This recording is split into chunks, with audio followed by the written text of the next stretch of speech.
జగన్ ఒక అద్భుతమైనటువంటి సంస్కారవంతమైన, బాధ్యతాయుతమైన పని చేశాడు. ముద్రగడ పద్మనాభం గతంలో భారతీయ జనతా పార్టీ, తెలుగుదేశం వాటిట్లో పనిచేశారు.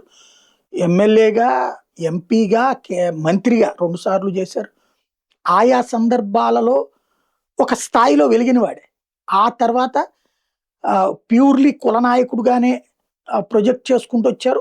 ఆ ఇంపాక్ట్‌తో అతను అంటే కులం వాళ్ళకి వీరుడైతే మిగతా వాళ్ళకి శత్రువయ్యాడు. 2019 ముందు తెలుగుదేశానికి ప్యూర్‌లీ శత్రువైపోయాడు. అప్పటినుంచి ఇక ఆయన వ్యక్తిగత దోషంలు ఆయన్ని ఒక విలన్‌గా చేసి చూపించడం జరిగిపోయింది.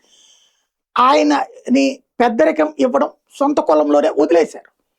ఇంకోటి పవన్ కళ్యాణ్‌ని ఆయన డిజోన్ చేసుకోవడం, ఆయన పవన్ కళ్యాణ్ డిజోన్ చేసుకోవడం మరింత పరాకాష్ఠకి చేరింది.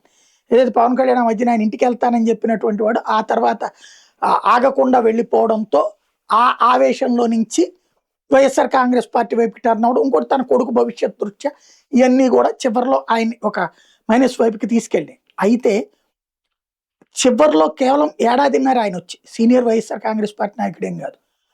ఆయనకు సంబంధించి ఆ మధ్యన ఏదైతే ఆపరేషన్ యాక్టివిటీకి సంబంధించి ఫాలోఅప్ జగన్ చేయడం, వాళ్ళ కొడుకుని ఎప్పటికప్పుడు టచ్లో ఉండటం, ఇప్పుడు తాజాగా చనిపోయినటువంటి సందర్భంలో వెళ్ళి అంత్యక్రియలలో పాల్గొనటం, స్వయంగా పాడే మొయ్యటం అన్నటువంటిది చాలా బాధ్యతాయుతమైన పని చేశాడు.